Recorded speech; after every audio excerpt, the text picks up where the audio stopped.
ይስጥልን ክቡራን ተመልካቾቻችን ከትንሿ ብዕር የዕለቱን ዜና ይዘን ቀርበናል። በቅድሚያ አበይት ነጥቦችን እንሆ። ኢሳያስ ህወሓትን ከዱም። ዛሬ ከኢሳያስ አንድ ውለታ ጠብቀው ነበር ህወሓቶች፣ አልተሳካም። ብዙ የጠበቁት ህወሓቶች በማይታመኑት ኢሳያስ ጉድ ተሰርተዋል። ኢሳያስ አፈወርቂ ጭራሽ የህወሓትን ቅስም የሚሰብር ንግግር አድርገዋል። የገዛም የህወሓት የፓርቲው ደጋፊዎች ሳይቀሩ ተቃውሞ እያሰሙ ነው። ሰፋ ያለ መረጃ እነግራችኋለን። ዛሬ ደብረጽዮን ምን ገጠማቸው? የህወሓቱ ሊቀመንበር ዶክተር ደብረጽዮን በገጠማቸው የደህንነት ስጋት ምክንያት ዛሬም መቀሌ ላይ በርካታ የትግራይ ጸጥታ ኃይሎች ታስረዋል ተብሏል። ስለዚህ ጉዳይ በስፋትም እነግራችኋለን። ጅቡቲ በመጨረሻም ድምጿን አሰምታለች። ፕሬዝዳንቷ ኦማር ጌሌም እሳት ለብሰው እሳት ጎርሰው ቀጠናውን እያተራመሰች ነው አሉ። ሰውየው ግብጽን ተማምነው ቀይ መስመር አልፈዋል ያሉት የፖለቲካ ተንታኞች በገዛም የ$2 ቢሊዮን ገቢያቸው ላይ ፈርደዋል እየተባለ ነው። የጅቡቲው ፕሬዝዳንት የሰጡት አደገኛ ቃለ መጠይቅ በመረጃችን አካተናል። ወደ ዝርዝሩ አመራን። ኢሳያስ አፈወርቂም ያልተጠበቀ ነገር ዛሬ ፈጽመዋል። ኢሳያስ ህወሓትን ክዷል። በዛሬው የኤርትራ የነጻነት በዓል ላይ ኢሳያስ ንግግራቸው በብዙ ተጠብቆ ነበር። ህወሓቶች ደግሞ ከሌሎቹ በበለጠም ብዙ ጠብቀዋል። በማይታመኑት ኢሳያስ ግን ጉድ ሆነዋል።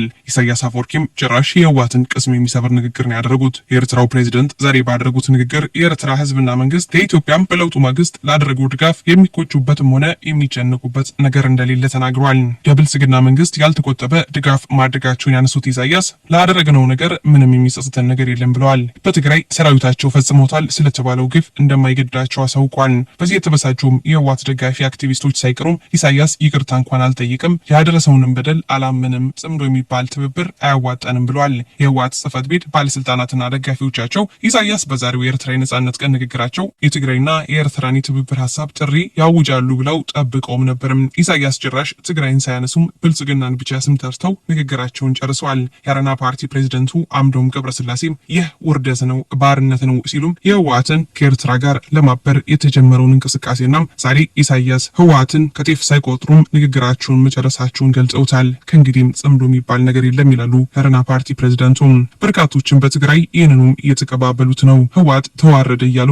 በቀጣዩ መረጃችን ደብረጽዮን በመቀሌ ምን ገጠማቸው? የደብረጽዮን ጠባቂዎች ላፕቶፕና ዶክመንቶቻቸውን ይዘው መሰወራቸውን ተከትሎ ዛሬ በርካቶች ታስረዋል። በህወሓት መሪዎች አጥፊ ባህሪም የተማረሩት ሁለት ጠባቂዎች የዶክተር ደብረጽዮን ሁልጊዜም በየመድረኩም እጃቸው ላይ የሚታየውን ላፕቶፕ ይዘው ተሰውረዋል። ሌሎች ጠቃሚ ሰነዶችንም ከቤታቸው ወስደው ተሰውረዋል። ይህን ተከትሎ በህወሓት የጸጥታ አካላት መካከል እርስ በርስ ጥርጣሬ ይሏል።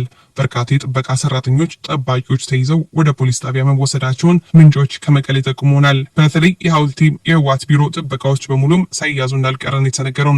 በሌላ በኩል ቁልፍ የህወሓት የሰራዊቱ አመራር ጦሩን በመክዳት ወደ ሐራ ማምራቱ ተነግሯል። የ22ኛ ክፍለ ጦር አዛዡም ሸሪፎ ወይም አስፋው ከበርካታም የጦር ጓዶቹ ጋር ዛሬ ሙሉ ትጥቁን ይዞ ወደ ሐራም የሰላም ሰራዊቱን ለመቀላቀል መሸፈቱ ተነግሯል። በቀጣዩ መረጃችን ወደ ጅቡቲ እንውሰዳችሁ። ጅቡቲ ብስጭቷ አደባባይቶም አረብ ኤምሬትን ወቅታለች። የጅቡቲው ፕሬዝዳንት የተባበሩት አረብ ኤምሬቶች ቀጠናውን እያተራመሰች ነው ሲሉ ከሰዋል። የብስጭታቸው መነሻም ኢትዮጵያም ወደብ እንድታገኝ ኤምሬት ጣጣውን እየጨረሰች በመሆኑ ነው ያሉ ነው የፖለቲካ ተንታኞች። አመታዊውን ከኢትዮጵያ የሚያገኙት $2 ቢሊዮን ሊቀር ነውናም አሳስቧቸዋል። ጅቡቲም አረብ ኤምሬትን ነው የወቀሰችው።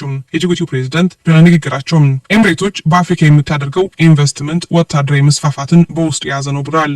ፕሬዝዳንት ኦማር ጌሌ የተባበሩት አረብ ኤምሬቶች በአፍሪካ የምታደርገው የ$110 ቢሊዮን ኢንቨስትመንት በኢኮኖሚ ልማት ሽፋን ወታደራዊ መስፋፋትን በውስጡ የያዘ ነው ብሏል። ይህኛው የፕሬዝዳንቱ አባባል በብዙዎች በጥርጣሬ ታይቷል። ግብጽን ተማምነው የወቅቱን የቀይ ባህር መሪም የተባበሩት አረብ ኤምሬትን መተንኮሳቸው መዘዝ ያመጣባቸዋል እየተባለ ነው። ለኢትዮጵያም በሶማሌላንድ በኩል ወደብ እያፋጠነች እያመቻቸች የምትገኝ የተባበሩት አረብ ኤምሬት ከጅቡቲ ጋር በይፋም ቅራኔ ውስጥ መግባቷም በአደባባይ ተነግሯል። የጅቡቲው ፕሬዝዳንት ኦማር ጌሌም አካባቢው እንዳይረጋጋም እያደረገች ነው ብለው ሲከሱም ከቅርብ ጊዜ ወዲህ በወደብና ቴሌኮሙኒኬሽን በመሳሰሉ ቁልፍ መሰረተ ልማቶች ላይ የሚታዩ አጋርነቶች ኢኮኖሚያዊ አንድምታ ሳይሆን ያላቸው የአፍሪካ ሀገራትን ሉዓላዊነት ጥያቄ ውስጥ የሚከት ወታደራዊ ዓላማዎች የያዙ ናቸው ብሏል። የጅቡቲው ፕሬዝዳንት በተጨማሪም ከዚህ በፊት የተባበሩት አረብ ኤሚሬቶች በእኛ ወደብ ላይ ወታደራዊ ሰፈር ለመገንባት ጠይቃም ጥያቄዋን ስላልተቀበለን ትኩረቷ ወደ ጎረቤት ሀገሮች አድርጋለች ብሏል። ፕሬዝዳንቱ በአካባቢው ኢኮኖሚን ከወታደራዊ ትብብር ጋር የቀየጡ አካሄዶች ስጋት ናቸው ያሉ ሲሆን ሁኔታዎቹ የእኛን ሉዓላዊነት እንዳይሸራረፉ በአትኩሮት እንከታተላለን ብለዋል።